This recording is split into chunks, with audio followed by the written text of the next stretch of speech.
خدا پر اپنی رحمتوں کی بارش کرے۔ میں نے آپ کی اجازت سے حوروں کا عمل شروع کیا اور یہ عمل 5 جون سے شروع کیا ہے۔ روزانہ صبح 4 بجے اٹھ کر پون گھنٹے تک یہ عمل کرتی تھی، مگر نہ تصور بندھا اور نہ کچھ نظر آیا۔ طبیعت میں بہت جھنجھلاہٹ اور بیزاری پیدا ہو گئی اور میں نے سوچا کہ ختم کر دوں۔ ایک دن جب میں یہ عمل کر رہی تھی کہ ایک شکل نظر آئی، سفید لباس اور تاج پہنے، وہ ہلکے ہلکے مسکرا رہی تھی۔ اس نے انگلی سے میری طرف اشارہ کیا اور مجھے بلایا۔ میں سمجھی کہ یہ میرا وہم ہے۔ دوسرے روز بھی ایسا ہی ہوا۔ تقریباً تیسرے روز میں نے دیکھا کہ سرخ یاقوت اور سبز زمرد سے بنا ہوا جنت کا دروازہ میری نگاہوں کے سامنے ہے۔ میں اندر داخل ہوتی ہوں تو سامنے جنت کا دل فریب نظارہ ہے۔ میں ادھر ادھر پھرنے لگتی ہوں کہ وہی شکل نظر آئی اور پھر جیسے غائب ہو گئی۔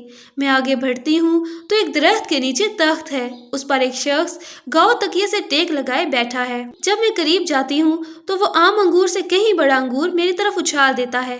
میں تھام کر کھانے لگتی ہوں۔ وہ مجھ پر انگوروں کی بارش کر دیتا ہے۔ میں ڈھیر سارے انگور ہاتھوں میں لے کر وہاں سے ہٹتی ہوں کہ وہی شبیہ نظر آتی ہے۔ ایک دم مجھے جھٹکا سا لگتا ہے کیونکہ وہ شبیہ بالکل میری ہم شکل تھی۔ 2 دن تک مجھے کچھ نظر نہیں آیا۔ تیسرے دن دیکھتی ہوں کہ اب میں سفید لباس پہن چکی ہوں اور تاج بھی میرے سر پر موجود ہے۔ میں جنت میں پھر رہی ہوں کہ ایک عمارت نظر آئی۔ میں اندر داخل ہو کر دیکھتی ہوں کہ وہاں پر حوریں موجود ہیں۔ ایک حور سنہری کرسی پر بیٹھی ہوئی تھی۔ وہ مجھے بلا کر پوچھتی ہے کہ تم زمین سے آئی ہو؟ میں ہاں کہتی ہوں تو وہ دوسری حوروں سے کہتی ہے کہ ان کی خاطر تواضع کرو اور اپنی کرسی پر بٹھا کر چلی جاتی ہے۔ دوسرے دن پھر میں خود کو وہیں پاتی ہوں تو وہی حور جو کرسی پر موجود ہے کہتی ہے کہ ان کی خاطر تواضع کرو۔ حوریں پھل مشروبات لے کر باہر ایک تخت پر رکھ دیتی ہیں اور میں پھل کھا کر مشروب پیتی ہوں۔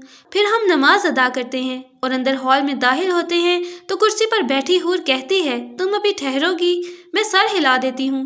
اس کے بعد میں ایک حور کے ہمراہ جنت میں گھومتی رہی۔ دل تو بہت چاہ رہا تھا کہ ان سے خوبصورتی کا راز پوچھوں، مگر میں نے سوچا کہ کہیں وہ ڈانٹ نہ دے۔ آج یعنی 11 تاریخ کو میں نے دیکھا کہ میں ایک حور کے ہمراہ تخت پر بیٹھی ہوں۔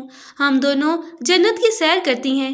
ایک دم میں خوبصورتی کا راز پوچھ بیٹھتی ہوں تو وہ سورہ نمل کے 2 رکوع چھوڑ کر تیسرا رکوع تلاوت کرنے کو کہتی ہے اور مجھے ایک دروازے سے اندر لے کر جاتی ہے اور بتاتی ہے کہ یہ شہیدوں کا مقام ہے۔ پھر اللہ کے نیک بندوں کی جگہ دکھاتی ہے۔ میں نے دیکھا کہ ایک مقام پر ہیروں کے محل چمک رہے ہیں۔ پھر ہم ایک اور جگہ رکتے ہیں تو درختوں کے نیچے تخت نظر آتے ہیں۔ ان پر اطلس کے ریشمی لباس پہنے خدا کے نیک بندے بیٹھے ہیں اور ان پر میوہ دار درختوں کی چھاؤں ہے۔ آج میں نے مشروب پیا تو اس قدر میٹھا، لذیذ اور ٹھنڈا تھا کہ مراقبہ کرتے ہوئے بھی ان کی شیرینی اور لذت محسوس ہو رہی تھی۔